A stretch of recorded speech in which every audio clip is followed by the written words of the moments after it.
Salute, salute, salute. It is unapologetically QI entering the building. I know I scheduled a live for yesterday around 7 because I had decided that trying to be in a real time reaction with this case is impossible and it's draining. So I decided that, I would do my recaps the day after, like pretty much everybody else, even the ones that are there. It's hard to keep up with all of these details, take notes and sort, and then present. So I'm going to recap the day after. Now, on yesterday, because, I was running a little behind, um, I was going to recap for both days. However, after listening to a lot of the gruesome details, I'm not going all into that. I wasn't writing all that down. I'm just going to hit, the key or highlighted points. Okay, well, let's get ready to get started. This is going to be a comprehensive recap, and I'm going to do it in a way that most people can't do it. There's a certain reason that, attorneys or people affiliated with the legal system can't do it this way. There's a certain reason that the mainstream media can't do it this way. But, I could add a little bit more from what I've seen throughout the years, on different videos and stuff. So let's get started. Now, we already know that, the day before yesterday, they concluded with the jury, seating the jury. They got their 12 and they kept some extra just in case. I think it was 6 extra just in case. They were just trying to see who was going to be able to sit through this trial. Because after hearing them details yesterday, I exactly understand why they were asked the questions that they were asked and why they chose the jury the way that they did. Now, the defense, which is Diddy's side, they tried to say that they got rid of too many African American or so-called black people. Okay, well, the prosecutors came back and they said, no, we did a well-rounded diversity. Like, not only did they have 6 black people, I think, and then they also have people from different economic backgrounds. They have different different lifestyles. Like, they have a massage therapist. They have a store clerk. So it's diverse all the way around the board, which could help or work for either side. And that's the way you're supposed to see the jury. It's not supposed to be based on just race. Race is not a monolith. The black race is, no race is a monolith. So at the same time, you have different, variations of different lifestyles. So they actually, seated people based on that. So that argument didn't work. The defense lost that because, in my opinion, I think that the defense is going to have to, Brian Steele is there. We already know from the YSL trial that Brian Steele likes to deal with the legalities and the technicalities. He likes to try to get things thrown out based on paperwork, the way that things are done, whether it was done appropriately according to the law, blah, blah, blah. So in each attempt that they've made, they've lost. So the prosecutors are smoking on their behalf. Now, y'all know that this case is based upon who's going to determine whether Diddy is guilty or innocent are those 12 jurors. At this point, it has nothing to do with We Think on YouTube. It has nothing to do with anybody besides those 12 jurors who are forbidden from going on the internet, listening to any YouTube videos, going on any type of social media. They are forbidden from being influenced. And they also drilled them about their previous influence before they seated them. So, they're supposed, and they have to pretty much appear to be unbiased, like they were willing to hear both sides before they made a determination. So after seating the jury, they did their opening statements, in which uh, the audience, the average person, thought that the opening statements were short. Short. Basically, the defense, they wanted to paint Diddy as this music mogul, this upstanding family man that made some mistakes, that had an awkward sex life. So that they tried to paint him as that he made some mistakes, and they're trying to reduce the case down to DV. And see, DV is not tried in a federal court. So, like, even if it was a DV case, then they would have to go. It would have to be filed in a different court. So that's what the defense is going for. Now the prosecutors, they laid out their case pretty simple. They basically were, they had to prove coercion. And coercion is using your power, using money, using influence, using your celebrity status, using anything that you have to get people to do things that they wouldn't ordinarily do, but that you want them to do. So that's coercion. If you don't do this, then you won't get that, knowing that this person really needs that. So that's coercion. You have fraud, and then you have force. And we know what force is. Force is physical. In most cases, force is the use of a weapon. In most cases, force is a threat. But the case is racketeering, conspiracy, sex trafficking, kidnapping, weapons, and the kidnapping includes the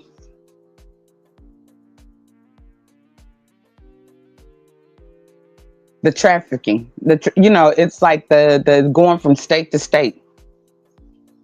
And I'm trying to break this down. Y'all bear with me. I'm breaking it down to the bone, because my purpose is, I don't like when people run around and they're saying things because they don't understand what the case actually involves, or they don't understand the legalities of it, or they don't understand the picture that's being painted. Excuse me, my allergies. But the whole point of this all is the optics. The optics matter in these cases, because it's like, how can I convince this jury?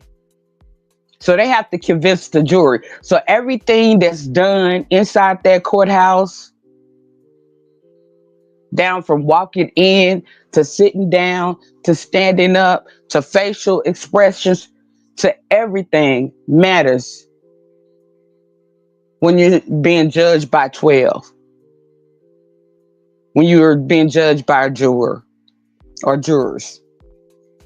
So the first thing that tripped me out, right, they said that Diddy, before trial, was sitting there reading the Bible. Now, to the jurors, may have been saying, "Oh, what a upstanding Christian! What a man of the cloth! Look at him sitting cloth. He's sitting there reading his Bible." Me, the first thing I thought was about TD Jakes being in that leather suit. I cannot get that image out of my head.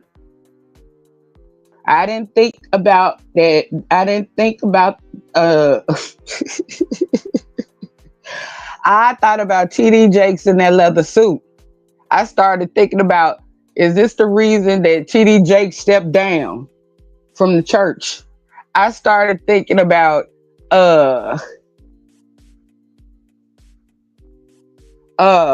Is TD Jake somehow going to be caught up or named in this case? That's what I started thinking about. So that Bible did the exact opposite of what they wanted it to appear. And y'all just think about how we've seen Diddy. Just Google. If you Google and look at the images, Diddy gonna look. You ain't gonna see nowhere on Google where he got a Bible in his hand. And then the closest that he came to religion or Christianity was TD Jakes. We see him walking with him one day. The next thing we see is the pictures of TD Jakes at the freak off in that leather outfit.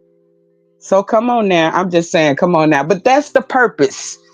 That's what they try to do. It's like they have to, present images, a certain image. Okay. So they showed the CNN tape. And we all know how gruesome that was because we saw bits of it, but they actually showed the entire thing. And from the people who actually saw it or who described it, it was even more gruesome than what we saw. It's like CNN sort of watered it down a little bit for us. They also showed his apology video where he admitted to it, right? But like once again, what they're trying to make that into a domestic a DV situation other than the RICO. RICO. I'm gonna say RICO so I don't have to go down the three lists, the 3 points of a RICO. So the first witness was the LAPD officer now. He's now an LAPD officer.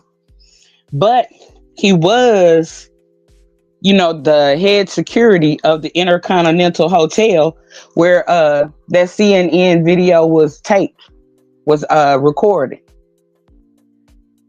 And he went into details of what happened that day.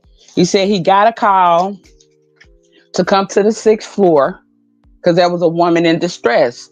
And he said when he got there, he saw Diddy and he saw Cassie. He saw her bags and he saw a vase. And he took a picture of the vase that was broken and he told Diddy that he was going to have to pay for that. Well, y'all know Diddy don't have no problem throwing no money around. So that was no biggie. And what most people don't get is this part. He then escorted them back to the room. Now, why would you get a call where you hear that a woman is in distress? You see a broken vase, you see her with her bags, and you escort them back to the room. Now, this is what got him when he got back to that room. When he got back to that room, he saw another man. And he described that man as a black man, and he had on a mask. And he said that the man was non-engaging. So the man didn't engage, didn't give him eye contact or any of that stuff. So, Isaiah he had been filming himself, right? Because he said pretty much he knew the hotel had the recording, but he wanted to film it because he knew that his wife wasn't going to believe it. All right, so at that point, Diddy then, he said it was from it was like down to the pinky. He offered him a big stack of cash, about as wide as his hands. And they say that it was $10,000, right? And now Diddy told him he wanted him to get rid of the tape and all the evidence, right? Now, what the defense questioned him about was, why weren't all of these details put into the report? And he was just like, I can't remember what his specific answer was, but it was basically like he felt like all of those details weren't warranted or needed. All right, so then the second witness was an escort. Let me make sure I've covered all that. His name was Daniel Phillips. All right. Now Daniel Phillips said his boss introduced him to Cassie and Diddy,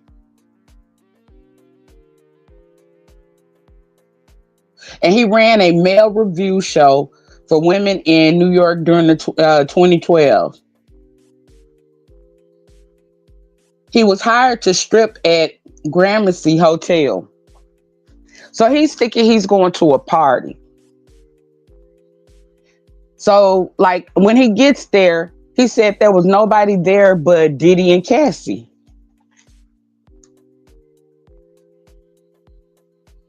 And he said Diddy was covered up like with a bandana from like his nose down, and he had on a hat. He said, but he somewhat could recognize that it was Diddy.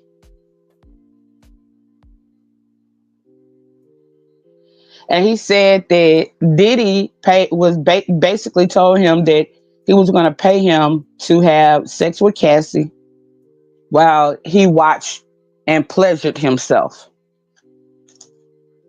while he rubbed the pole.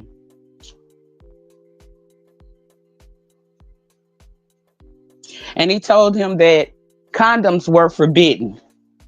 And let me just do a disclaimer. This information, this video is not for people under the age of 18.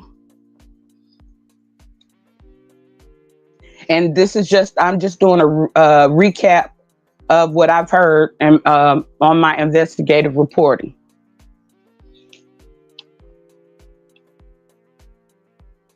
Okay, he also had baby oil, candles, and he said that Diddy filmed everything. Philip said the stripper or the exotic dancer, or at this time the hired sex worker, said that Diddy immediately got his driver's license and took a picture of it. Philip said at that point he began to get afraid. Because imagine somebody got your driver's license, they can find where you used to live if your current address ain't on there, and they know your legal name, first and last name. They can find you. So he said he got a little scared behind it. And he said that, throughout the years, he would meet with Diddy and Cassie in a lot of places, like around, the New York area. A lot of different hotels, apartments, and etc. Diddy made him let off on Cassie. Let the little white stuff out the machine on Cassie, right? Yuck. Now keep in mind it was forbidden to wear condoms. And we haven't heard anything about anybody bringing their my chart, anybody bringing their STD test. We hadn't heard anything about that, right? But condoms were forbidden. Okay, Philip sometimes had to watch while Diddy and Cassie were in the bedroom. Pretty much what Philip said was like, one time he saw this bottle thrown across the room. And the next thing you know, he saw Diddy grab Cassie by the hair and pull her into the bedroom. And he heard a bunch of smacks and licks and boom. He could tell that there was a fight going on up in there, right? So he said after the fight, Diddy came out and said, y'all ready to finish off? Y'all ready to finish what y'all started? And he said that he could not perform after that. He said that, his pay would be like $700 because it was things that were required. If you let off the little white stuff, you get extra money. That was his goal, for you to let off the little white stuff, or if you do the little extra stuff, right? But his pay was from 700 to 6,000, depending on like the hours and depending on what he did. And he said sometimes he would be there for 12 hours or more. And a lot of times he would just have to, sit and wait. Philip said that in Cassie's West End apartment, I told you about that. That incident with the bottle happened in Cassie's apartment. Okay, and one of the other things that we found out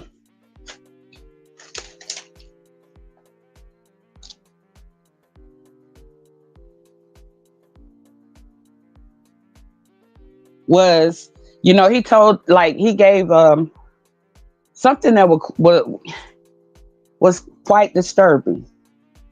He said that situations, or those situations with Diddy and Cassie, basically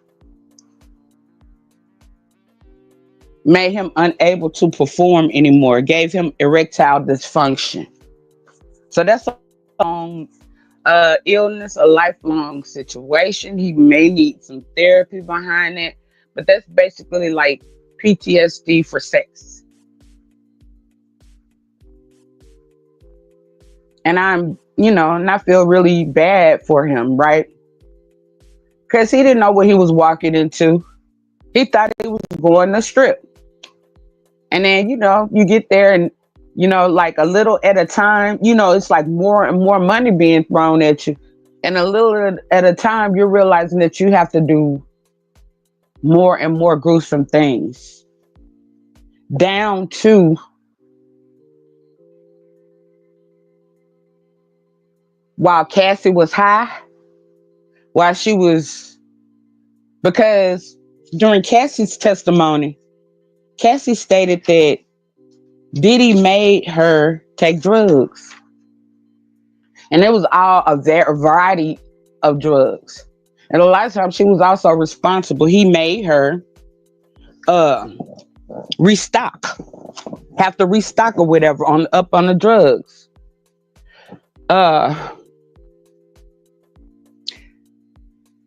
Diddy met Cassie when she was 19 years old, and he was like 39. Diddy promised to help launch her singing career. She even signed a deal with Diddy. She was supposed to produce 10 albums, but she only produced one. So she's 19, she's starstruck. She wants to get her career kicked off. And she said during the time that she met him, she had a boyfriend. And she said that after they started dating, like a couple of months after they started dating, that's when these freak offs came in. Now, I thought that the freak offs were the celebrity parties. I thought that they were something that happened maybe once or twice a year or something. But come to find out, according to Cassie, sometimes they were once a week. And these were small, sometimes just Cassie and him.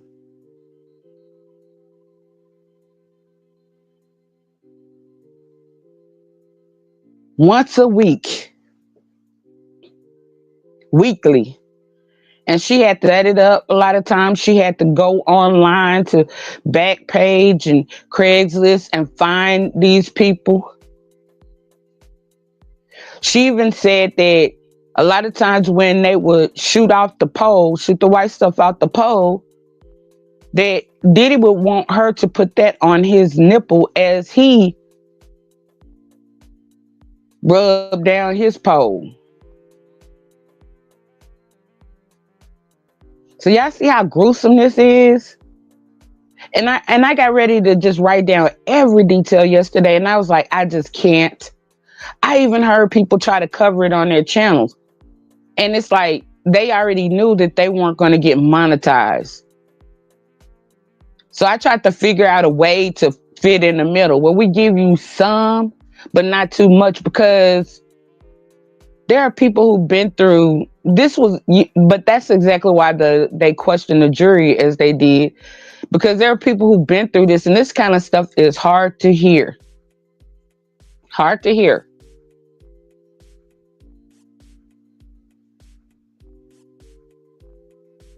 And basically, I feel that the prosecution with the bodyguard, with the CNN tape, with the escorts, they proved that, Diddy was violent towards her and coerced her into freak offs. And they proved that she feared the violence and the blackmail if she refused.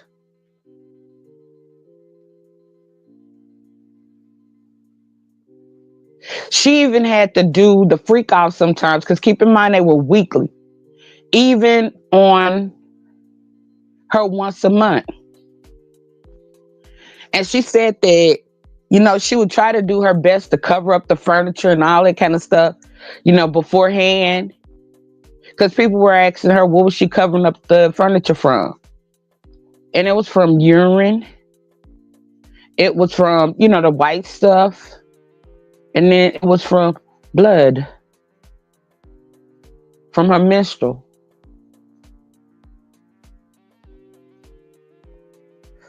Woo. Now I see why she was the star witness.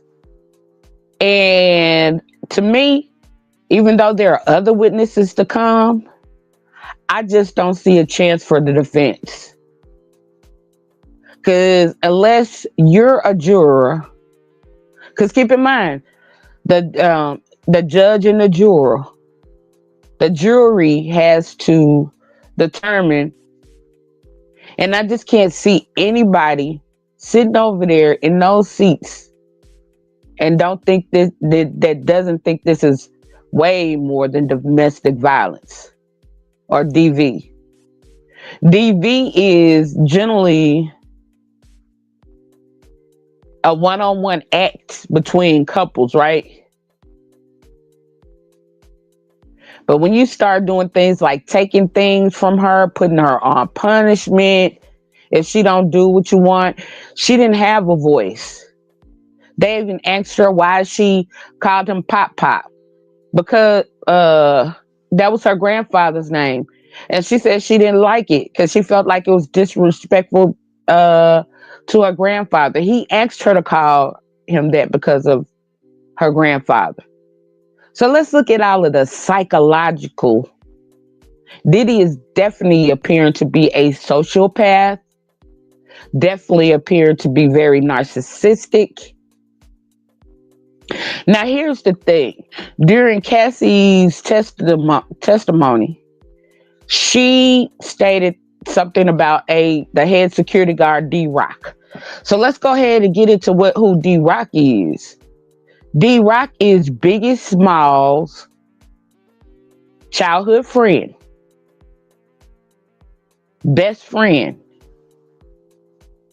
Now, during the time of that Tupac situation, during the time after, like when Biggie went to LA, Gene Deal says that D-Rock was the one that got him out the room. So like if D-Rock had never got him out the room, Biggie probably would have stayed alive, because Biggie suspected something, and everybody was except like, Diddy, and except D-Rock, Gene Deal, and all the other bodyguards and stuff was saying that it was a bad idea. Because according to Gene Deal, you had three sets of people. You had people that wanted to get Biggie. You had people that wanted to get Puff and Biggie. You had people who wanted to get Puff. And then he even, included, heck, you had people that just wanted to get the entire Bad Boy Records. So they already knew that there was a bad situation while in New York before they even got there. And Puff, Diddy just basically forced Biggie to go. And y'all know that allegedly, or from what the rumor mill, or according to what we've heard, Diddy had a lot to do with Biggie as well as Tupac. Even his mother thought so, right? Even Biggie's mother thought so. A lot of people are asking who owns the rights to Biggie's music, his catalog. There's a lot into play. But D Rock, the best friend, because they all grew up in the same neighborhood. Like a lot of the people from the early New York hip hop, they grew up from the same neighborhoods. You got the Marcy Projects, you know, they were all affiliated with the same religion. So you got Harlem, Brooklyn, and the Bronx. You know, those songs like New York wasn't, New York, New York, New York, or King of New York. That stuff was serious. I mean, we like the sound of it, but they were serious. Those were cadence. Well, anyways, D Rock ended up going to jail, and Diddy made him head of security. So he was head of security during the time that, Biggie was unalive. And Biggie already suspected D Rock. A lot of people were telling Biggie about D Rock. Well, they're also saying that D Rock helped with that Biggie situation. So yesterday, Cassie named D Rock as head of security. Like he was like the dude. Like they rode out together. Because I heard Gene Deal this morning say, he said cocaine is a heck of a drug. He said because if Diddy had to be high, because the Diddy he know was gonna tell somebody. He was gonna tell somebody, or tell somebody to tell somebody, or tell somebody to tell somebody, or tell somebody to tell somebody. He had like it was levels to this, right? But Diddy himself wasn't gonna never dress up in all black and go out there ready to do something.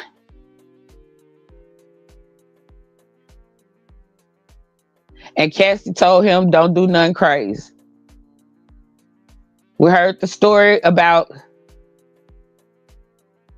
how they were looking for Cassie, and Diddy brought the goons to go break up into like the man's apartment, and neither one of them ended up being there, and they rode around trying to find her.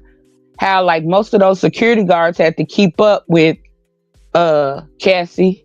How a lot of times after she had been bruised, she couldn't go out. He hid her from the public because he didn't want the public to know like what he was doing, to her. That side of him, right? Because let's just look at it. On TV, we see this. We like think about the image that you see on TV. And although we've heard the rumors from Jaguar, who was at the I know that Jaguar was there getting her interviews in. Jaguar is smart in terms of media. I ain't mad at her. And a lot of people saying they waiting for Jaguar to run up in that court and sit on the stand, but they won't let her in. Y'all know that. Y'all know why. Y'all know why they won't let Jaguar in. Jaguar will take over. But anyways, we've heard Jaguar right. We've heard from security guard to security guard. We've heard music, art, rappers, and all kinds of people not only talk about Diddy, but they talked about Jay-Z as well. So I bring this up because y'all know, like, people are asking, how is this a RICO? Well, D Rock just came into play. Y'all don't think D Rock gonna get questioned? Y'all don't think D Rock either gonna get questioned or charged? Questioned or charged? There are a lot of people saying Cassie deserves to be in jail but she was coerced. And like Yeah, I know it's hard for her to get up there and tell such embarrassing, such humiliating, such degrading details about what she had gone through. But to me, she's a shero. She's a hero. And that's why a lot of people like uh Misa Hilton, that is Justin's mother. A lot of the old exes and stuff are stepping forward in defense of Cassie as well. They came to the court in defense of their children and Cassie. And on the thumbnail, I have the children, right? Do y'all not know that every child, except that youngest child that Diddy has been in court listening to all of these gruesome details? In fact, yesterday, yesterday or day before yesterday, the twin daughters got up and walked out. They were covering their face in shame. First of all, the details are too graphic for them at their young age.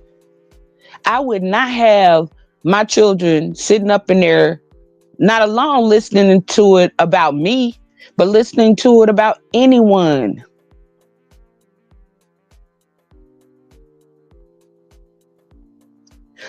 This case is deep. His mother's there. And so, yeah, I got to keep in mind that the jury is watching videos.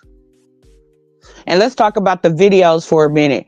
They're saying that, like, some of the videos are so graphic that only the jurors and the people involved in the case will be able to see them. They even asked like a lot of the media, because they had a lawyer there on behalf of, YouTubers, social media and stuff. And it was asked, what would these people do with the images and stuff like that, or the video from that? And it was agreed upon that, you know, the average person didn't need that. And I get it, because there are some journalists, some news outlets and stuff that would be very responsible with that. But there are also a lot of YouTubers or social media people who would not. So let's keep it a buck. We already know that, some stuff shouldn't be put in the wrong hands. Like, a lot of the images and stuff that have been put out here. And it won't even be included in the transcripts because it's way too graphic. So unfortunately, we won't get a chance to see those, or fortunately, because I'm not sure that I would want to see those. Okay. But the jury is watching videos, and the jury is also watching body language, facial expressions, prosecutor, defense, Diddy, family, judge, people in the audience. Just like prosecutors and defense, they actually have somebody sitting back that's paid to sit and watch the jurors' facial expression to find out if they're going to be a compromise. So, like, the big thing about this case is it's all about the optics.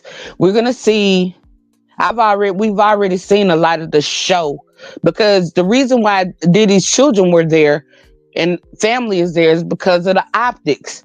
Because even still, okay, one day, fine. Every day, no. I would not subject my children to that. So now, not only are they going to hear people say these things about their father, but they've got up there and got to see the evidence. They got up there and got to see the videos. So this is deep.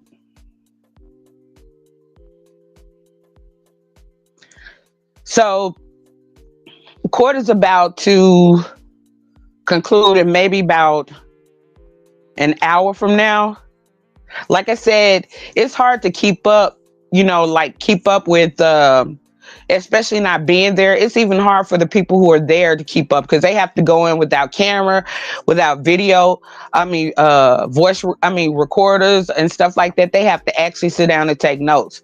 And then they have to come out and report. So we're going to salute to those people who do keep us up to date, like Crime and Law. I love that network. And Elizabeth Minor. I love her. I love that. Because, she is basically not eating. She's basically just hustling all day. And luckily, she has somebody to stand in line for her. Because these people the media has to stand in line with hopes that they can get into the main court. And the rest, and some go to the overflow and some don't get in. So like these people have to stand in line, and they say that they stand in line starting at 2 a.m. and so on in the morning. And so a lot of the people who have money, they pay somebody to stand in line for them. Then they get there and they take their place in line and they go into the court. And we see they're lined up outside. I mean, it's an overflow, and it's going to be an overflow for the next at least 8 weeks of this trial. People are asking, will Diddy take a plea? If it was me, I would. If I was him, I would. But I'm just going to say this. That's depending on if they offer him another deal. And I think that the reason he didn't take the deal was because it wasn't what he wanted, as well as the optics. The optics. But we're just going to keep up. This is definitely this case is bigger than O.J. Simpson. People are saying this. They're saying like this is the O.J. Simpson for the millennials or whatever, Gen X, whatever, but they're saying that, this is definitely a big case. There are a lot of people there. I'm glad that they have people outside to see, like, I want to see. No celebrities have come, y'all. Like Diddy had all these celebrity friends. No celebrity so far other than the ones that are his family have come. I wonder why. That's interesting to me. But the case is going on. We got 8 weeks. We shall see. We shall see. But I think that pretty much concludes everything.